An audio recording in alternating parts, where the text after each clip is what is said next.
नमस्कार मित्रों, देसी ट्यूशंस में आपका स्वागत है। इस वीडियो में हम सीखने वाले हैं 9th standard Maharashtra board new syllabus science का 8वां चैप्टर, जिसका नाम है यूजफुल एंड हार्मफुल माइक्रोब्स। आगे बढ़ने से पहले मेरे आपसे विनती है कि प्लीज़ मेरे वीडियो को लाइक कीजिए, अपने दोस्तों के साथ भरपूर शेयर कीजिए, कुछ डाउट्स हो तो नीचे कमेंट में पूछिए, मेरे चैनल को भरपूर सब्सक्राइब कीजिए। अगर आप मुझे कांटेक्ट करना चाहते हैं तो मैंने अपना इंस्टाग्राम आईडी डिस्क्रिप्शन में दिया है, वहाँ पर आप मुझे कांटेक्ट कर सकते हैं। तो चलिए शुरू करते हैं। Useful and harmful microbes. Can you recall what is mean by microbes, what are their characteristics. देखिए, माइक्रोब्स मतलब क्या, ये पूछा है। माइक्रोब्स यानी माइक्रो ऑर्गेनिजम्स।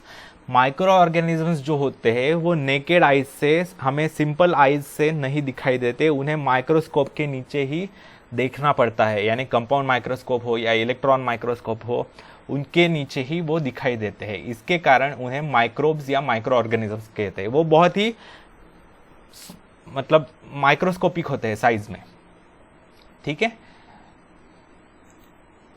उसके बाद how did you observe microbes. Microbes कैसे ऑब्जर्व किए जाते हैं, तो मैंने अभी बताया आपको कि माइक्रोस्कोप के नीचे, कंपाउंड माइक्रोस्कोप हो या इलेक्ट्रॉन माइक्रोस्कोप हो, उसके नीचे माइक्रोब्स को ऑब्जर्व किया जाता है। भारत में जो है माइक्रो ऑर्गेनिजम्स का ज्ञान बहुत पहले से है।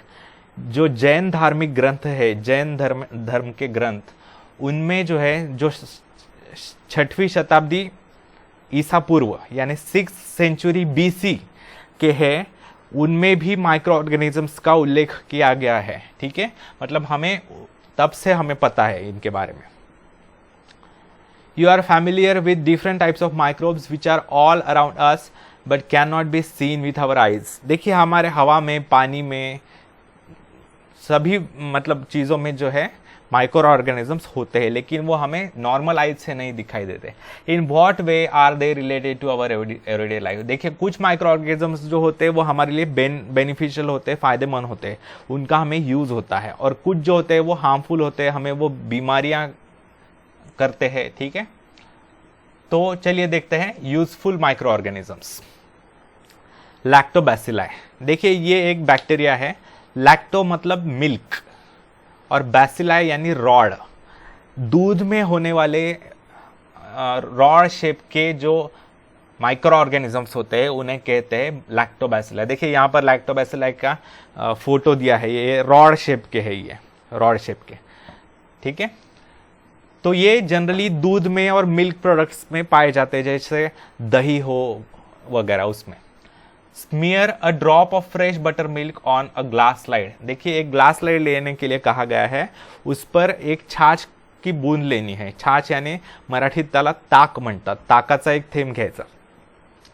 Stand it with methylene blue and put a cover slip over it. देखिए, जो माइक्रोब्स होते हैं वो जनरली ट्रांसपेरेंट होते हैं, तो वो ऐसे नहीं दिखाई देते, उन्हें कुछ कलर करना पड़ता है। कोई डाई या स्टेन बोलते हैं उससे कलर को।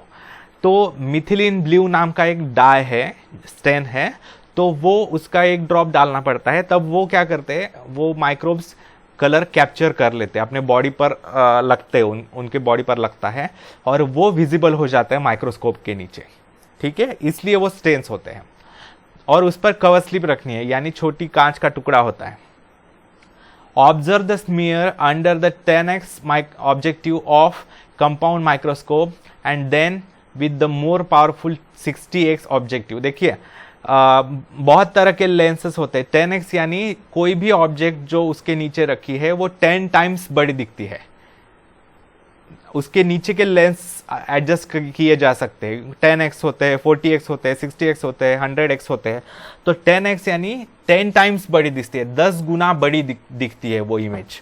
और 60x यानी 60 टाइम्स बड़ी दिखती है image. Did you notice the blue rod shape organisms moving around. तो उसमें कुछ मूव करते हुए ब्लू कलर के रॉड शेप के माइक्रो ऑर्गेनिजम्स दिखाई देंगे। They are lactobacilli, a kind of bacteria. वो एक तरह के बैक्टीरिया है जिन्हें लैक्टोबैसिलाई कहा जाता है। They are minute and rectangular in shape. वो बहुत ही छोटे होते हैं और रेक्टेंगुलर शेप के होते हैं। Lactobacilli are anaerobic bacteria, that is they can produce energy without the use of oxygen. देखिए एनारोब का मतलब हमने पिछले चैप्टर में देखा है, एरोब्स मतलब जो ऑक्सीजन की मदद से रेस्पिरेशन करते हैं, एनर्जी प्रोड्यूस करते हैं, वो एरोब्स होते हैं, एरोबिक रेस्पिरेशन। और एनारोब्स यानी विदाउट ऑक्सीजन जो रेस्पिरेशन करते हैं, एनर्जी प्रोड्यूस करते हैं, उन्हें कहते हैं एनारोब्स। तो ये जो है लैक्टोबैसिलाई वो एनारोब्स है, यानी विदाउट ऑक्सीजन वो रेस्पिरेशन करते हैं और एनर्जी प्रोड्यूस करते हैं। ये जो दो तरह के रेस्पिरेशन है, एनारोबिक रेस्पिरेशन और एरोबिक रेस्पिरेशन, इसके बारे में डिटेल आपको 10वीं कक्षा में है। How is yogurt made from milk, what exactly happens in this process. तो ये जो है आगे दिया ही है, तो हम पढ़ते हैं। The lactobacilli convert lactose the sugar in the milk into lactic acid. जो लैक्टोबैसिलाई होते हैं वो क्या करते हैं, जो लैक्टोज शुगर होती है, लैक्टोज टाइप की एक शुगर होती है दूध में, अगर आपने सिर्फ दूध पिया हो, ठंडा दूध, तो वो थोड़ा सा स्वीट लगता है, तो वो इस शुगर के कारण लगता है, लैक्टोज शुगर के कारण। तो लैक्टोज शुगर जो है वो लैक्टोबैसिलाई लैक्टिक एसिड में कन्वर्ट होते हैं, कर देती है। तो ये याद रखिए, जो बहुत से एसिड्स होते हैं, मैक्सिमम एसिड्स जो होते हैं वो सार होते हैं टेस्ट में, यानी खट्टे होते हैं, आम्बट। तो लैक्टिक एसिड जो दही बन जाता है वो खट्टा होता है। टार्टारिक एसिड यानी जो इमली में होता है, चिंच, वो भी खट्टी होती है। साइट्रिक एसिड यानी नींबू में जो होता है, संतरे में जो होता है, वो भी नींबू खट्टा होता है। तो जनरली एसिड्स जो होते हैं वो खट्टे होते हैं। This process is called fermentation. तो इस प्रोसेस को फर्मेंटेशन कहते हैं। जो लैक्टोज शुगर को लैक्टिक एसिड में कन्वर्ट करते हैं लैक्टोबैसिलाई, उस प्रोसेस को फर्मेंटेशन कहते हैं। As a result the pH of milk decreases causing coagulation of milk proteins. देखिए दूध में जो प्रोटीन्स होते हैं, मिल्क प्रोटीन्स जो होते हैं, उनका कोएगुलेशन होता है, यानी दूध में जो इमल्सिफाइड होते हैं, इमल्सिफाइड फॉर्म में, यानी वो पूरी तरह से यूनिफॉर्मली मिक्स्ड होते हैं, तो वो दूध में जो सस्पेंडेड होते हैं वो अलग हो जाते हैं दूध से, और छोटे छोटे गोले बनकर वो नीचे जमा होने लगते हैं, और वो पानी से अलग हो जाते हैं, यानी पानी ऊपर जमा हो जाता है और उसके छोटे छोटे जो ग्रुप है मॉलिक्यूल्स के, वो नीचे जमा हो जाते हैं। उस प्रोसेस को बोलते हैं कोएगुलेशन। और पीएच जो है उसका कम हो जाता है, यानी पीएच वैल्यू जितनी कम होती है उतना वो सब्सटेंस एसिडिक होता है, पीएच वैल्यू जितनी ज्यादा होती है उतना वो बेसिक होता है। ठीक है। और अगर 7 हो, 1 to 14 की स्केल होती है पीएच स्केल, 1 से लेकर 14 तक, और 7 जो होता है, 7 अगर वैल्यू है पीएच की, तो वो न्यूट्रल होता है, यानी एसिडिक भी नहीं और बेसिक भी नहीं। और 7 से कम हो, जितना कम हो उतना वो एसिडिक होता है, और 7 से जितना ज्यादा हो उतना वो बेसिक होता है। तो पीएच वैल्यू कम हो जाती है दूध की और उसमें एसिडिक हो जाता है वो। Thus milk proteins are separated from other constituents of milk. तो ये जो मिल्क प्रोटीन्स होते हैं वो दूध के बाकी कॉन्स्टिट्यूएंट्स जैसे पानी वगैरह होता है तो उनसे अलग हो जाते हैं और वो नीचे जमा होने लगते हैं। This is what happens when milk changes into yogurt. तो ये प्रोसीजर होती है जब दूध रूपांतरित होता है दही में। Yogurt has a specific sour taste due to lactic acid. तो दही को जो खट्टी टेस्ट आती है, स्वाद जो खट्टा होता है, वो एक लैक्टिक एसिड के कारण होता है। The low pH destroys harmful microbes present in the milk. जब ये पीएच वैल्यू डिक्रीज होती है तब दूध में जो हार्मफुल माइक्रो ऑर्गेनिजम्स होते हैं उनको वो सह नहीं पाते, वो एसिडिक नेचर, उसके कारण वो मर जाते हैं, बाकी के जो माइक्रोब्स होते हैं वो। Use your brain power. अभी यहां पर जो क्वेश्चंस है पूछे गए उनके आंसर्स आगे दिए हैं, तो मैं सिर्फ क्वेश्चंस पढ़ता हूं, आपको आंसर्स आगे चलकर पता चल जाएंगे। Why do doctors advise you to have yogurt और buttermilk if you have indigestion और abdominal discomfort? तो डॉक्टर ऐसा क्यों कहते हैं? आपका अगर पेट खराब है, अगर आपको इंडाइजेशन हुआ है तो दही खाने को बोलते हैं या छाछ पीने को बोलते हैं, ताक। तो वो क्यों कहते हैं, उसका आंसर आगे पता चलेगा आपको। Sometimes yogurt becomes bitter and froths up. Why does this happen? Yogurt जो है, दही कभी कभी अगर बहुत पुराना हो दही तो वो कड़वा हो जाता है और बहुत उस पर फ्रोथ आ जाता है। फ्रोथ यानी मराठीत फेस येणे ज्याला म्हणतात, ठीक है। झाग झाग आ जाता है ऊपर। तो ऐसा क्यों होता है? क्योंकि वो फर्मेंटेशन प्रोसेस जो है वो कंटिन्यू होते रहती है, पूरा वो लैक्टिक एसिड और ज़्यादा प्रोड्यूस करते रहते हैं और पीएच वैल्यू और कम होते जाती है, और एक हद के बाद वो खराब हो जाता है दही, बहुत ज़्यादा प्रोसीजर होने के बाद वो कड़वा हो जाता है। Which different milk proteins are obtained at home by fermentation of cream from milk? तो ये भी आपको आगे पता चलेगा। What is mean by probiotic yogurt and other foodstuffs that are popular nowadays? देखिए, प्रोबायोटिक योगर्ट यानी जो बेनिफिशियल, जिसमें ऐसे माइक्रो ऑर्गेनिजम्स होते हैं जो हमारे पेट के लिए, हमारे हेल्थ के लिए अच्छे होते हैं, हमारे लिए बेनिफिशियल होते हैं, उन्हें कहते हैं probiotic. Useful microbes like lactobacilli are added to these edibles, खाने योग्य पदार्थ। Such edibles are healthy because they kill the harmful bacteria like Clostridium in the alimentary canal and help to improve our immunity। तो Clostridium जैसे कुछ bacteria होते हैं जो हमारा पेट खराब कर देते हैं, हमारे एलिमेंट्री कैनल यानी डाइजेस्टिव सिस्टम के लिए वो तकलीफदायक होते हैं, तो उनको वो मार देते हैं lactobacilli.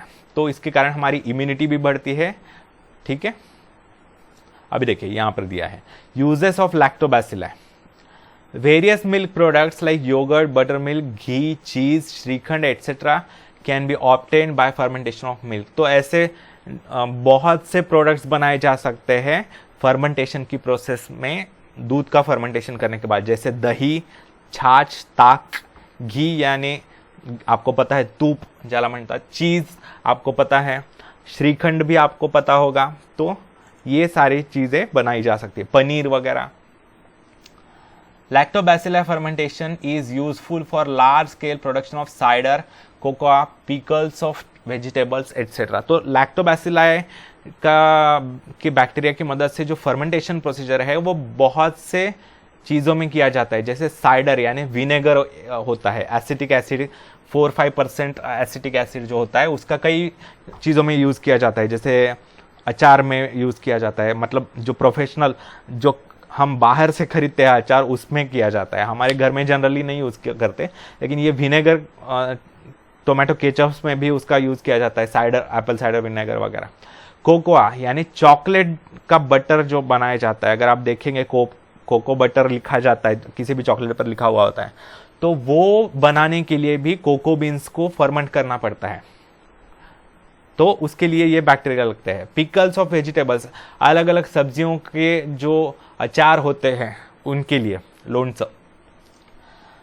Lactobacilli and some other useful microbes taken together are used to treat abdominal discomfort. तो लैक्टोबैसिला और बाकी कुछ माइक्रो ऑर्गेनिजम्स होते हैं बेनिफिशियल, उनको यूज किया जाता है हमारे पेट की बेचैनियाँ, पेट की बीमारियाँ ठीक करने के लिए। Leaven fodder offered to domestic cattle like cows and buffaloes is fodder fermented with the help of lactobacilli। fodder यानी जो हमारे कैटल जो होते हैं, गाय भैंस वगैरह, उनका मिल्क प्रोडक्शन बढ़ाने के लिए, उनका दूध का उत्पादन बढ़ाने के लिए, और जो दूध है वो बहुत पौष्टिक बनाने के लिए जो है, जो प्रोडक्ट होता है उसे बोलते हैं फॉडर। तो लीवन फॉडर जो होता है वो बनाने के लिए लैक्टोबैसिलाई की मदद से फर्मेंटेशन किया जाता है, जो गाय भैंसों को खिलाया जाता है। The lactobacilli fermentation process is used to make wine and some types of bread. कुछ टाइप ब्रेड के जो टाइप्स है, कुछ टाइप्स, उन्हें बनाने के लिए भी लैक्टोबैसिलाई फर्मेंटेशन यूज किया जाता है। और वाइन्स यानी वाइन एक मदिरा का एक टाइप है, वाइन अल्कोहल का एक टाइप है, यानी शराब, जो इनसे अंगूर की मदद से बनाई जाती है, उन्हें कहते हैं वाइन, द्राक्ष। First, how many different industries depend upon the lactobacilli bacteria. तो हमने अभी अभी देखा है यहाँ पर, जैसे डेयरी इंडस्ट्रीज होती है, डेयरीज, उसके बाद जो फॉडर इंडस्ट्रीज होती है, ठीक है, और ये vinegar industry, chocolate industry, pickle industry वगैरह। Which types of cottage industries and factories can be started in areas with abundant milk production?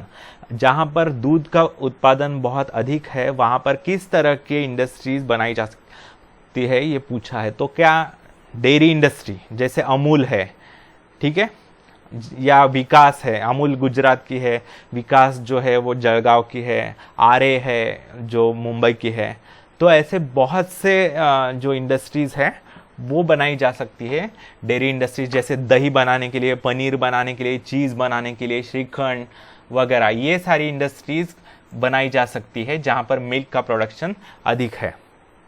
Next useful bacteria है राइजोबियम सिम्बायोटिक बैक्टीरिया। अभी सिम्बायोटिक बैक्टीरिया यानी क्या, ये आगे हमें पता चलेगा। Take a plantlet of fenugreek, groundnut और any other bean and sterilize it with a 3 to 5% solution of hydrogen peroxide. देखिए क्या करना है ये बताया है। फेनुग्रीक यानी मेथी जो होती है उसका प्लांट लेना है, या ग्राउंडनट यानी मूंगफली शेंगदाण्याचं झाड घ्यायचं, या कोई भी दाल हो या कोई सेंग होती है, शेंग जो होती है, अलग अलग दाल जो होती है उनका कोई भी प्लांट लेने को कहा है, और उस प्लांट को 3 to 5% solution of hydrogen peroxide से स्टरलाइज करना है, उसमें डुबो कर रखना है और निकालना है, लगे मतलब धोना है थोड़ा सा। Afterwards keep it in 70% solution of ethyl alcohol for 4 to 5 minutes. तो उसके बाद 70% इथाइल अल्कोहल में उसे 4 से 5 मिनट के लिए रखना है। Clean the roots with sterile water and take thin sections of the root nodules. तो देखिए इनमें जो है फेनुग्रीक हो या ग्राउंडनट हो या दालें होती है या सेंग होती है, शेंगा ज्या असतात वेगवेगळ्या, तो उन सेंगों के प्लांट्स के जो रूट्स होते हैं उनमें नोड्यूल्स होते हैं। नोड्यूल्स यानी गांठें होती है, स्वेलिंग्स होती है उनमें। तो उन गांठों को क्या करना है, वो जो उनके रूट्स लेने हैं और उन्हें धोना है स्टेराइल वाटर से। स्टेराइल वाटर यानी क्लीन वाटर, बॉइल्ड वाटर जो होता है जिसमें बिल्कुल एक भी माइक्रो ऑर्गेनिज्म नहीं होता वो, और उसके रूट नोड्यूल्स के यानी गांठों के रूट में जो गांठें होते हैं उनका सेक्शन लेना है। सेक्शन यानी उसे काटना है, उसके छोटे छोटे सेक्शंस लेने हैं। Select good section and place it in a solution of safranin for 2 to 3 minutes. तो सैफ्रानिन क्या है, ये एक डाई या स्टेन है। स्टेन यानी मैंने आपको बताया कि सेल्स जो होते हैं मोस्टली कलरलेस होते हैं, ट्रांसपेरेंट होते हैं, तो वो दिखाई देने के लिए, माइक्रोस्कोप के नीचे दिखाई देने के लिए उन्हें कोई कलर देना पड़ता है। तो सैफ्रानिन नाम का एक कलर है रेड कलर का, तो स्टेन बोलते हैं उसे। तो उसमें 2-3 मिनट के लिए रखना है। Place the stain section on a glass slide, cover it with a cover slip and observe it under the compound microscope। तो वो जो है सेक्शन लेना है, स्टेन किया हुआ, उस पर वो ग्लास स्लाइड पर रखना है, उस पर कवर स्लिप रखनी है और कंपाउंड माइक्रोस्कोप के नीचे उसे देखना है। The pinkish rod shaped organisms are the rhizobium bacteria. तो उसके नीचे जो पिंक कलर के रॉड शेप के हैं ऑर्गेनिजम्स, माइक्रो ऑर्गेनिजम्स, वो है राइजोबियम बैक्टीरिया। देखिए ये ऐसे है राइजोबियम बैक्टीरिया। तो ऐसे कई सारे होते हैं, वो बहुत ज्यादा होते हैं। Note that we had to search for the root nodules of leguminous plants to obtain these bacteria। तो इन्होंने कहा है पर्टिकुलरली रूट नोड्यूल्स में होते हैं, यानी रूट जो होते हैं उनके जो गांठें होती है, हर प्लांट में ये रूट नोड्यूल्स नहीं होते, सिर्फ लेग्यूमिनस प्लांट्स में होते हैं। लेग्यूमिनस प्लांट्स यानी जो सेंग वाले प्लांट्स होते हैं, जो सेंग बनाते हैं, यानी सेवगा की सेंग हो या मूंगफली की सेंग हो, ऐसे। Are the rhizobium bacilli useful to these plants और हार्मफुल। तो ये पूछा है कि क्या ये यूजफुल होते हैं या हार्मफुल होते हैं। देखिए ऐसे रूट नोड्यूल्स होते हैं, रूट पर ऐसी गांठें होती है, ठीक है। ये देखिए एक सेक्शन लिया है एक गांठ को और उसे माइक्रोस्कोप के नीचे देख रहे हैं। तो देखिए यहां पर बैक्टीरिया है, इन्फेक्शन बाय बैक्टीरिया। ये बैक्टीरिया यहाँ पर रूट है, इन्फेक्टेड रूट है, यहाँ से अंदर चला गया बैक्टीरिया और जो है सेल डिवीजन कर रहा है यहाँ पर, ठीक है। और ग्रोथ ऑफ रूट नोड्यूल्स, यहाँ पर गांठें बन रही है, नोड्यूल्स यानी गांठें ये बन रही है, बैक्टीरियोइड यानी उनकी कॉलोनी। और ये कंडक्टिंग टिश्यू ऑफ नोड्यूल है, मतलब जो गांठ है उनके कंडक्टिंग टिश्यू है, यानी वाटर और फूड जो है वो ट्रांसपोर्टेशन के लिए जो टिश्यू होते हैं पाइपलाइन की तरह वो है। और बैक्टीरियोइड यानी उनकी कॉलोनी, उनका ग्रुप। तो ये पूछा है कि क्या ये यूजफुल होते हैं या हार्मफुल होते हैं, तो चलिए उसके बारे में सीखते हैं। Role and importance of rhizobium, rhizobium का क्या भूमिका होती है और उसका महत्व क्या है। राइजोबिया देखिए सिंगुलर है, एक वचन है राइजोबियम, और अनेक वचन है प्लूरल राइजोबिया। बैक्टीरियम ये एक वचन है, bacteria is plural. Rhizobia living in root nodules supply nitrates, nitrites and amino acids to that plant and in exchange get energy in the form of carbohydrates from it। तो आपको याद होगा पिछले chapter में हमने सीखा है क्या, nitrogen fixation in leguminous plants, यानी energy flow in an ecosystem chapter में अंत में हमने नाइट्रोजन साइकिल सीखी है। अगर आपको याद नहीं आ रहा तो आप मेरा वो वीडियो देख सकते हैं। तो उसमें हमने सीखा है नाइट्रोजन फिक्सेशन इन लेग्यूमिनस प्लांट्स। तो उसमें क्या होता है, रूट नोड्यूल्स के बारे में पता है। रूट में बैक्टीरिया होते हैं और वो क्या करते हैं, एटमॉस्फेरिक नाइट्रोजन जो होता है, हमारे हवा में जो नाइट्रोजन होता है उसे वो कैप्चर कर लेते हैं रूट में और उसे कन्वर्ट कर देते हैं नाइट्रेट्स में, नाइट्राइट्स में और अमीनो एसिड्स में। ठीक है, और वो प्लांट्स के लिए काफी बेनिफिशियल होता है, उनके लिए काफी एज अ फर्टिलाइजर काम करता है। तो ये उनको काफी न्यूट्रिटिव होता है। तो वो इस तरीके से वो बैक्टीरिया का क्या करते हैं, एटमॉस्फेरिक नाइट्रोजन को फिक्स करके उन्हें न्यूट्रिएंट सप्लाई करते हैं प्लांट्स को, और प्लांट से उसके बदले में फूड लेते हैं कार्बोहाइड्रेट्स के फॉर्म में और एनर्जी के लिए। ठीक है, तो ये क्या है, परस्पर सहयोग कर रहे हैं, एक दूसरे की मदद कर रहे हैं। तो such a mutually beneficial relationship is called symbiosis. तो इसे कहते हैं सिम्बायोसिस। सिम्बायोसिस यानी परस्पर सहकार्य, एक दूसरे की मदद करके साथ रहना। ठीक है, उसे कहते हैं सिम्बायोसिस। तो यहां पर जो दिया है सिम्बायोटिक बैक्टीरिया, सिम्बायोटिक बैक्टीरिया यानी ऐसे बैक्टीरिया जो उसका जो होस्ट है यानी जिसके शरीर में वो रह रहा है उसकी भी वो मदद करते हैं। ठीक है, और उसके बदले में कुछ अपनी भी मदद करवा लेते हैं। तो इसे कहते हैं symbiosis. Rhizobia produce nitrogenous compounds from the atmospheric nitrogen. जैसे कि मैंने बताया कुछ और भी बैक्टीरिया होता है, एजोटोबैक्टर वगैरह, मैंने उस वीडियो में बताया है। तो वो जो बैक्टीरिया होते हैं वो एटमॉस्फेरिक नाइट्रोजन जो होता है वो कन्वर्ट कर देते हैं नाइट्रोजिनस कंपाउंड्स में, जैसे नाइट्रेट्स, नाइट्राइट्स, अमीनो एसिड्स वगैरह। However for this process of nitrogen fixation they need leguminous plants like beans, sweet pea, soybean etcetera as host. लेकिन ये प्रोसीजर जो है नाइट्रोजन फिक्सेशन की वो अकेले नहीं कर पाते, उन्हें लेग्यूमिनस प्लांट्स के बीन्स मतलब रूट में रहना पड़ता है उसके लिए। जैसे बीन्स है, अलग अलग बीन्स होती है जैसे मटकी वगैरह, फिर स्वीट पी यानी हरभरा, चना, फिर सोयाबीन होता है। तो उन्हें उनके शरीर में रहना पड़ता है, उनके रूट्स में, उसके बाद ही वो कर सकते हैं।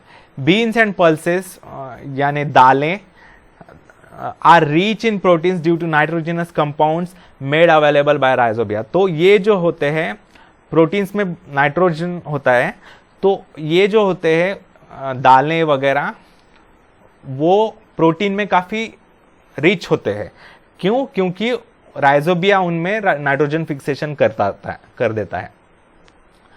After harvesting a leguminous crop, the leftover roots and other plant parts are deliberately dumped in farm soil to maintain its bacterial population। तो क्या ये मतलब सलाह दी जाती है कि बीच बीच में मतलब कंटिन्यूअसली आप केमिकल फर्टिलाइजर्स यूज ना करें, क्योंकि उसमें वो सॉइल के लिए हार्मफुल होता है, जमीन के लिए वो हार्मफुल होता है। अगर आप कंटिन्यूअसली केमिकल फर्टिलाइजर्स यूज करोगे तो बाद में कुछ दिनों बाद, कुछ सालों बाद जो है वो मतलब काम से चली जाएगी जमीन, वो जो है नापीक हो जाएगी, यानी वो कुछ भी प्रोड्यूस नहीं कर पाएगी जमीन। तो इसके लिए क्या कहा जाता है कि 1-2 साल अगर आपने गेहूं लिया है इस साल, नेक्स्ट ईयर अगर ज्वार लिया है, तो उसके बाद वाले ईयर में कोई दाल वाला प्लांट लगाइए, लेग्यूमिनस प्लांट लगाइए, जैसे ग्राउंडनट हो या कोई दाल हो, चना हो वगैरह, ऐसे प्लांट लगाइए। क्योंकि क्या करते हैं वो, जब प्लांट्स उन दालों का प्लांट जब तोड़ते हैं, उनकी दाल जब निकाल लेते हैं, तब उनके जो ब्रांचेस होते हैं, जो रूट्स होते हैं, वो जमीन में गाड़ देते हैं, दफना देते हैं, और वो जो है वो नाइट्रोजन का अमाउंट जो है, नाइट्रोजन की मात्रा जो है सॉइल में बढ़ा देते हैं। इसके कारण फर्टिलिटी बढ़ती है सॉइल की। ठीक है। The use of rhizobium has helped to reduce the use of chemical fertilizers and thereby their adverse effects। तो इसके कारण जमीन की जो है, सॉइल की फर्टिलिटी बढ़ती है, भूमि की फर्टिलिटी बढ़ती है। तो इसके कारण केमिकल फर्टिलाइजर्स का खर्चा भी बच जाता है। ठीक है। It has also helped to reduce expenses on fertilizers and thus works to the benefit of farmers। इसके कारण जो किसान होते हैं उनका भी फायदा हो जाता है, और जो सॉइल होती है उसका भी हेल्थ अच्छी रहती है। Nowadays seeds are coated with rhizobial solution और पाउडर बिफोर सोइंग। देखिए आजकल क्या किया जा रहा है, बायोटेक्नोलॉजी में ये विकसित किया गया है, जो सीड्स होते हैं प्लांट्स के, उनको क्या किया जाता है, राइजोबिया वाले सॉल्यूशन से उन्हें कोट किया जाता है, उन पर लगाया जाता है वो सॉल्यूशन, या पाउडर लगाई जाती है जिनमें राइजोबिया बैक्टीरिया होता है। तो after sowing rhizobia enter the plantlets. जब वो जर्मिनेट होता है सीड, तब वो रूट में ही एंटर हो जाते हैं rhizobia. This is called rhizobial inoculation. तो इस प्रोसेस को राइजोबियल इनोक्यूलेशन कहते हैं। राइजोबियम उनमें एंटर करवाना। ठीक है। This experiment has help in the supply of nitrogen to cereal and other crops besides leguminous plants. तो इसके कारण क्या हो रहा है, केवल लेग्यूमिनस प्लांट्स ही नहीं, बाकी प्लांट्स, सीरियल जो अनाज है बाकी, जैसे मेज हो, मका, या फिर ज्वार हो, बाजरा हो, गेहूं हो, उनमें भी ये फायदा हो रहा है। एक्टिविटी। नेक्स्ट माइक्रो ऑर्गेनिज्म जो यूजफुल है वो है yeast. Activity, bring active dry yeast from the market. देखिए मार्केट में, दुकान में आपको, अगर आप दुकानदार को पूछोगे कि एक्टिव ड्राई यीस्ट चाहिए हमें, तो वो पैकेट दे देगा, तो वो आप ले सकते हैं। Mix a spoonful of yeast 2 spoonfuls of sugar with a sufficient quantity of lukewarm water in a bottle. क्या करना है, 1 चम्मच भर यीस्ट लेना है और 2 चम्मच शक्कर लेनी है, और गुनगुना पानी, कोमट पानी, ज्यादा गर्म नहीं होना चाहिए। अगर ज्यादा गर्म होगा तो वो यीस्ट जो है उसमें वो मर जाएंगे सारे, तो बहुत ही गुनगुना होना चाहिए। वो सब मिक्स करना है। Fix a colourless transparent balloon on the mouth of that bottle. एक बॉटल में ये सब रखना है, और एक ट्रांसपेरेंट बलून, गुब्बारा, उस बॉटल के मुंह पे लगा देना है। What changes do you observe after 10 minutes? 10 minute अगर आप प्रतीक्षा करोगे तो वो गुब्बारा फूल जाएगा। ठीक है, वो फूल जाएगा, उसमें हवा भर जाएगी। Mix lime water with the gas accumulated in the balloon. तो उस बलून को नाजुक हाथ से निकालिए, उसका मुंह बंद करके, और जो लाइम वाटर होता है, यानी लाइम वाटर आपको पता होगा, चूने का पानी, तो वो जो है बलून में से धीरे धीरे हवा निकालते हुए वो लाइम वाटर के इसमें छोड़ देना है वो हवा। तो collect that lime water in a beaker and observe it. तो पहले जो होता है वो लाइम वाटर ट्रांसपेरेंट होता है, यानी कलरलेस होता है, और जब उस गैस के कांटेक्ट में, जो गैस बलून में भरा हुआ है उसके कांटेक्ट में जब आता है, तब वो सफेद हो जाता है, व्हाइट कलर का हो जाता है। What do you notice? तो व्हाइट कलर का हो जाता है। क्यों? क्योंकि उस बलून में जो है कार्बन डाइऑक्साइड भरा हुआ होता है, और जब कार्बन डाइऑक्साइड लाइम वाटर के साथ रिएक्ट होता है तब वो मिल्की, यानी दूध के कलर का हो जाता है, व्हाइट कलर का। Take a drop of the solution from the bottle on a glass slide, put a cover slip over it and observe it under the compound microscope। अभी क्या करना है, जिस बॉटल में हमने ये मिक्सचर रखा था, यीस्ट, शुगर और थोड़ा पानी, तो वो मिक्सचर एक ड्रॉप लेना है और ग्लास स्लाइड पर रखना है, और उस पर कवर स्लिप रखनी है and observe it under compound microscope. Compound microscope के नीचे देखना है। Store the solution in the bottle carefully, और वो सॉल्यूशन जो है वो रखना है। तो देखिए उसके नीचे ऐसे दिखाई देता है फंगस सेल्स, ये यीस्ट के होते हैं सेल्स, ऐसे होते हैं। Do you see the colourless oval cells of yeast on the slide? तो ऐसे सेल्स दिखाई देते हैं, ओवल, कलरलेस। ओवल यानी जो अंडे के आकार के होते हैं, वो एलिप्टिकल, अंडे के आकार के, तो ऐसे दिखाई देते हैं। Some of those cells may have small round bodies attach to them. देखिए कुछ तो अंडे के आकार के होते हैं, लेकिन कुछ को ऐसा बल्ज आया हुआ होता है बाहर से, ऐसा बल्ज। तो they are new daughter cells of the yeast in the process of formation. तो वो जो है रिप्रोडक्शन कर रहे हैं, यानी अपने जैसे दूसरे यीस्ट के सेल्स बना रहे हैं। ये बडिंग की प्रोसेस बोलते हैं, बडिंग, बड आता है उसे, म्हणजे मराठी ज्याला टेंगूळ येणं म्हणतात, उस पर स्वेलिंग आ जाती है इनिशियली, और बाद में वो स्वेलिंग बड़ी हो जाती है, और बड़ी होने के बाद वो इससे अलग हो जाती है, सेपरेट हो जाती है, और नए सेल की तरह अपना लाइफ गुजारा करती है। तो ये रिप्रोडक्शन की जो प्रोसीजर है उसे कहते हैं बडिंग। तो देखिए ये है ये सेल, उसमें साइटोप्लाज्म है, ये सेल वॉल है उसकी, ठीक है, ये न्यूक्लियस है, और बर्ड नया उग कर आया है वहां पर, और उसमें भी थोड़ा साइटोप्लाज्म चला जाता है, बाद में न्यूक्लियस वगैरह डेवलप हो जाते हैं, और वो काफी बड़ा होने के बाद वो अलग हो जाते हैं और इंडिपेंडेंटली जीने लगते हैं। This method of asexual reproduction is called budding. तो ये जो प्रोसीजर है उसमें मेल गैमेट फीमेल गैमेट का यूनियन तो नहीं हो रहा, इसके कारण उसे कहते हैं असेक्सुअल रिप्रोडक्शन। तो इस असेक्सुअल रिप्रोडक्शन का टाइप जो है उसे कहते हैं budding. Yeast is a heterotrophic fungal microbe that grows on carbon compounds.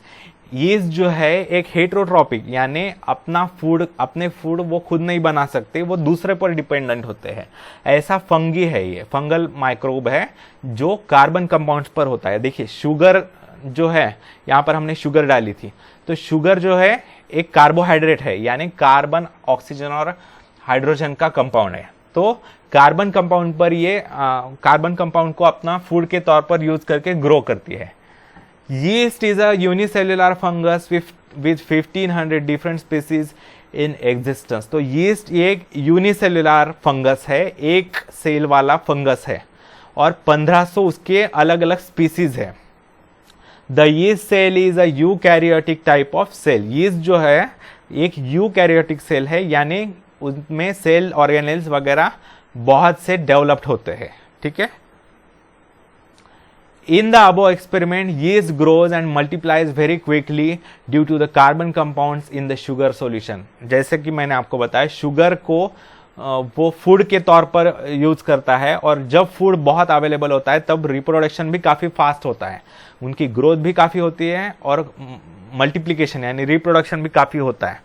तो ये करते हैं वो। In the process of obtaining nutrition, yeast cells convert the carbohydrates in that solution into alcohol and carbon dioxide। तो ये जो होते हैं वो जब न्यूट्रिशन प्राप्त करते हैं, यानी अपना शुगर में से जो फूड प्राप्त करते हैं, उस प्रोसीजर के दरमियान उस शुगर को वो मतलब यानी जो कार्बोहाइड्रेट होते हैं उसको अल्कोहल में कन्वर्ट कर देते हैं और कार्बन डाइऑक्साइड गैस रिलीज करते हैं। उसी के कारण वो गुब्बारा, बलून जो है वो फूल जाता है। This process is called fermentation. इस प्रोसेस को भी फर्मेंटेशन कहते हैं। ये अलग तरह का फर्मेंटेशन है। जो लैक्टोबैसिलाई करते हैं वो एक तरह का, ये अलग, बहुत से तरह के फर्मेंटेशन होते हैं। How is bread made? Bread कैसे बनाया जाता है? तो ब्रेड में ये यीस्ट की मदद, यीस्ट डाला जाता है और ब्रेड बनाया जाता है। Find out how to use solution prepared in the above experiment to make bread. तो ब्रेड में क्या किया जाता है, ये सॉल्यूशन जो है आटे में या मैदे में डाला जाता है और उसे भिगो मतलब रखा जाता है गूंद कर, और वो जो है आटा थोड़ी देर रखा जाता है। तो वो क्या होता है, कार्बन डाइऑक्साइड रिलीज होने के कारण वो फूल जाता है, स्पॉन्जी बन जाता है, और उसे फिर ओवन में बेक किया जाता है, और वो बेक करने के बाद भी ऐसा स्पॉन्जी ही रहता है। ठीक है, तो ये कारण है ब्रेड जो होता है वो स्पॉन्जी होता है। ये फॉलो द रेसिपी, इसकी रेसिपी आपको यूट्यूब पर मिल जाएगी ब्रेड बनाने की। And make the bread. Find out and note down the reasons why the dough rises and makes the bread spongy. तो ये मैंने आपको बताया, कार्बन डाइऑक्साइड गैस रिलीज होने के कारण जो है वो फूल जाता है और स्पॉन्जी बन जाता है। ठीक है, तो ठीक है दोस्तों, यहां पर हम रुकते हैं इस वीडियो में यहीं तक। अगर आपको कुछ डाउट्स हो तो कमेंट्स में आप पूछ सकते हैं। मेरे वीडियो को लाइक कीजिए, मेरे चैनल को सब्सक्राइब कीजिए, अपने दोस्तों के साथ शेयर कीजिए। ठीक है, धन्यवाद मित्रों, आपका दिन शुभ जाए।